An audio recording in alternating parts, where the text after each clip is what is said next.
Assalamualaikum warahmatullahi wabarakatuh. Halo teman-teman, perkenalkan nama saya Reva Berliana Putriyanti dengan NIM 444240037, jurusan Teknologi Pangan, Fakultas Pertanian, Universitas Sultan Ageng Tirtayasa.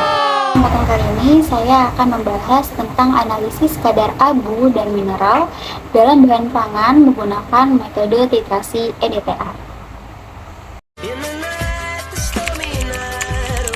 Nah, kenapa ini penting? Karena mineral punya peran besar buat nilai gizi suatu bahan pangan, misalnya kalsium buat tulang atau magnesium buat metabolisme tubuh. Makanya, analisis ini sering dipakai di bidang pangan, gizi, maupun industri. Dalam suatu bahan pangan, selain mengandung zat gizi makro seperti protein, lemak, dan karbohidrat, juga terdapat gizi mikro, yaitu mineral. Mineral ini memiliki peran penting dalam tubuh seperti membantu pembentukan tulang dan gigi, menjaga keseimbangan cairan, serta berperan dalam berbagai reaksi jumlah mineral dalam bahan pangan dilakukan analisis kadar abu. Nah, kadar abu ini adalah sisa anorganik yang diperoleh setelah bahan dipanaskan pada suhu tinggi hingga seluruh komponen organiknya hilang. Kadar abu dalam suatu sampel bisa digunakan sebagai indikator yang melihat jumlah total mineral yang terkandung di dalamnya. Abu ini merupakan sisa zat organik yang tertinggal setelah komponen organik yang dibakar hingga habis. Untuk mengetahui kandungan mineral tersebut, tentunya secara lebih detail lagi, seperti kalsium dan magnesium, biasanya digunakan metode titrasi kompleksometri. Nah, kompleksometri ini dibantu dengan EDTA sebagai zat yang mengikat ion logam tersebut. Kemudian ada 3 bentuk mineral dalam bahan pangan.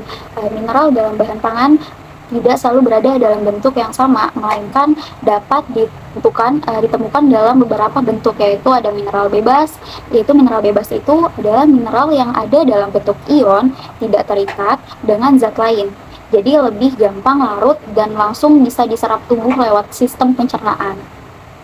Karena bentuknya itu sederhana, tubuh tidak perlu memecahnya dulu sebelum digunakan. Contohnya seperti natrium, kalium, dan kalsium yang banyak ditemukan pada sayur, buah, atau minuman elektrolit gitu. Mineral ini penting untuk menjaga keseimbangan cairan tubuh, kerja saraf atau fungsi otot seperti itu. Nah, yang kedua, mineral terikat organik. Mineral terikat ini merupakan mineral yang menyatu dengan senyawa organik seperti protein, asam amino, ataupun enzim. Karena mereka masih terikat, mineral ini pun perlu diuraikan dulu selama proses pencernaan supaya bisa diserap oleh tubuh. Mineral ini biasanya tuh terdapat pada bahan pangan seperti daging, susu, telur, ataupun kacang-kacangan. Contohnya, ada zat besi yang terikat dalam hemoglobin. Bentuk ini juga dapat mempengaruhi seberapa baik mineral diserap oleh tubuh. Nah, yang ketiga ada mineral garam anorganik. Mineral garam anorganik adalah mineral yang berada dalam bentuk garam, misalnya fosfat, karbonat, sulfat, ataupun klorida. Mineral ini biasanya berperan sebagai penyusun jaringan tubuh, terutama tulang dan gigi. Nah, sebelum digunakannya tubuh, garam tersebut akan larut menjadi ion-ion mineral terlebih dahulu. Contohnya seperti kalsium karbonat dan magnesium sulfat yang sering ditemukan dalam bahan pangan maupun suplemen mineral. Nah, perbedaan bentuk mineral tersebut biasanya mempengaruhi seberapa mudah mineral diserap dan digunakan oleh tubuh, atau yang biasanya disebut bioavailabilitas. Nah, kemudian ada apa itu kompleksometri atau EDTA. Nah, kompleksometri ini adalah metode analisis kimia yang digunakan untuk menentukan kadar ion logam dengan bentuk senyawa kompleks antara ion logam dengan ligan tertentu. Salah satu ligan yang paling sering digunakan adalah EDTA atau ethylene diamin tetraacetic acid. EDTA ini memiliki kemampuan untuk mengikat ion logam divalen seperti kalsium, Ca2+, dan magnesium Mg2+ melalui beberapa titik ikatan, sehingga membentuk kompleks yang sangat stabil. Nah, dalam proses titrasi ini, EDTA ditambahkan sedikit demi sedikit ke dalam larutan sampel yang memegang ion logam selama proses ini. Nah, EDTA akan mengikat ion logam sampai semua ion tersebut habis bereaksi. Nah, untuk mengetahui titik akhir reaksi itu, digunakan indikator namanya EBT, Eriochrome Black Tea, yang akan berubah warna ketika semua ion logam telah berikatan dengan EDTA. Nah, kemudian ada nih selanjutnya prosedur titrasi EDTA. Nah, prosedur titrasi EDTA ini, prosedur analisis ini terdiri dari beberapa tahapan yang harus dilakukan secara sistematis agar hasil yang diperoleh ini akurat dan dapat dipertanggungjawabkan gitu kan. Kemudian yang pertama ini ada persiapan sampel. Persiapan sampel ini dengan cara pengabuan kan. Nah, jadi sampel ditimbang dengan teliti menggunakan neraca analitik, biasanya sekitar 2-5 gram gitu kan. Sampel yang sudah ditimbang kemudian dimasukkan ke dalam cawan porselen, lalu dipanaskan di dalam tanur dengan suhu sekitar 500 atau 600 derajat Celcius selama beberapa jam. Kemudian proses ini bertujuan untuk menghilangkan seluruh komponen organik melalui pembakaran, sehingga yang tersisa hanyalah mineral dalam bentuk abu. Kemudian kalau setelah proses pembakaran ini masih terlihat warna hitam atau masih menandakan bahwa pembakaran ini belum sempurna gini, jadi pemanasan ini perlu dilanjutkan ulang sampai diperoleh abu dengan warna putih atau abu-abu terang, sehingga tuh ada sebagai tanda bahwa semua bahan organik ini sudah benar-benar terlihat habis gitu. Nah, kemudian ada selanjutnya pendinginan dan penimbangan. Nah, pendinginan dan penimbangan ini setelah pengabuan selesai, jadi setelah pengabuan selesai, cawan dikeluarkan dan didinginkan di dalam desikator. Nah, desikator ini digunakan untuk mencegah penyerapan uap air dari udara karena abu ini bersifat higroskopis. Nah, setelah dingin, abu ini ditimbang untuk mengetahui berat akhirnya. Nah, data ini dapat digunakan untuk menghitung nih kadar abu totalnya gitu.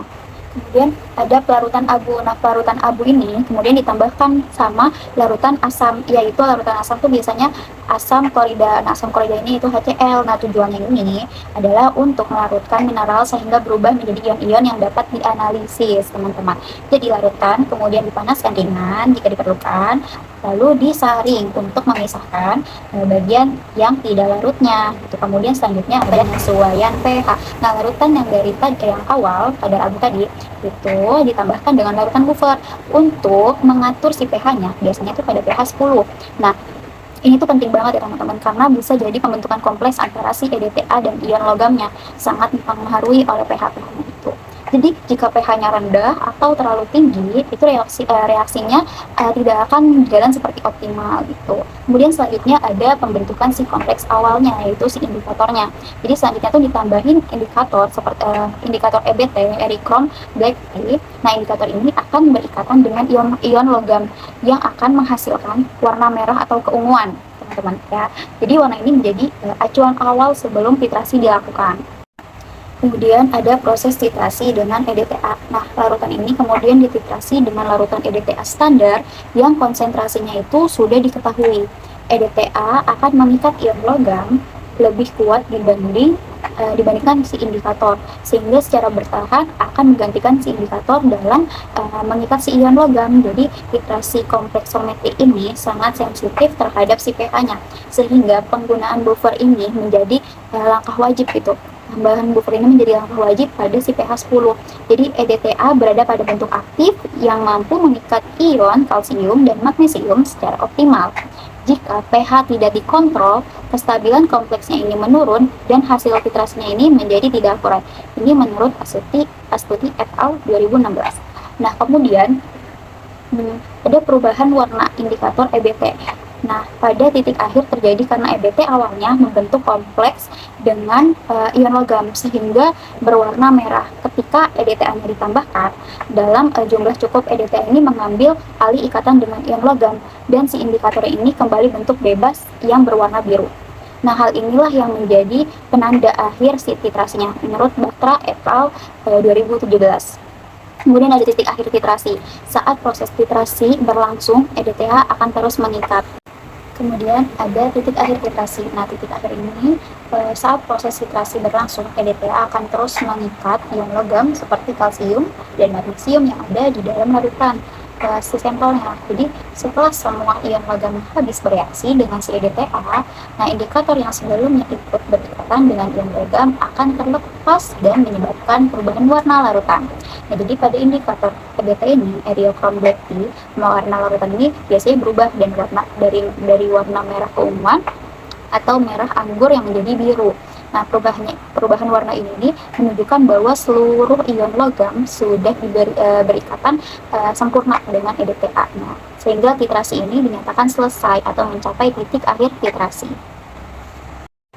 Kemudian selanjutnya yang terakhir itu ada kelebihan dan kekurangan. Jadi kelebihannya ini dari metode titrasi EDTA ini pertama adalah prosedurnya ini sangat relatif sederhana. Metode EDTA ini termasuk metode yang cukup mudah dilakukan karena kerjanya ini tidak terlalu rumit.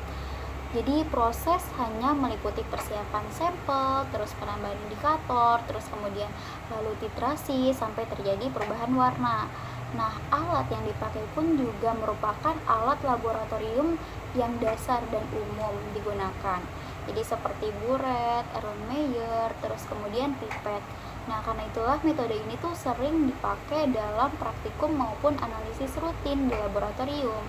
Kemudian yang kedua ini ada sih hasilnya tuh cukup akurat.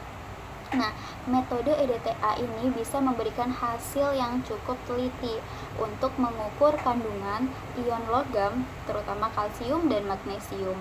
Nah, hal ini karena EDTA ini dapat mengikat si ion logam dengan baik dan membentuk kompleks yang stabil.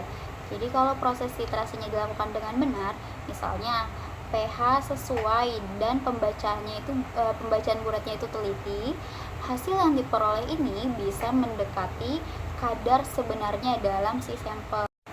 Kemudian yang ketiga ini bisa digunakan untuk banyak jenis sampel. Metode ini juga cukup fleksibel karena dapat digunakan untuk berbagai macam sampel seperti bahan pangan, air, susu hingga limbah.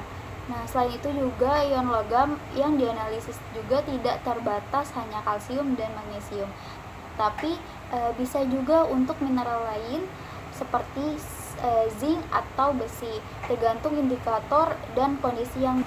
Kemudian yang keempat ini ada biayanya itu lebih terjangkau. Kelebihan lainnya adalah biaya analisisnya tuh lebih relatif murah karena tidak membutuhkan alat yang mahal atau teknologi yang terlalu canggih. Bahkan bahan kimia yang digunakan ini juga cukup mudah dan harganya tuh cukup terjangkau. Karena itu metode EDTA ini sering dipilih untuk analisis laboratorium rutin, terutama di laboratorium pendidikan atau tempat dengan fasilitas yang sederhana gitu. Jadi cukup dari pembahasan ini dapat disimpulkan bahwa si analisis ini kadar abu digunakan untuk mengetahui semua total mineral dalam bahan pangan, sedangkan titrasi EDTA ini digunakan untuk menentukan kadar mineral tertentu secara lebih spesifik. Sekian dari saya, kurang lebihnya mohon maaf. Wabillahi taufiq wal hidayah. Assalamualaikum warahmatullahi wabarakatuh.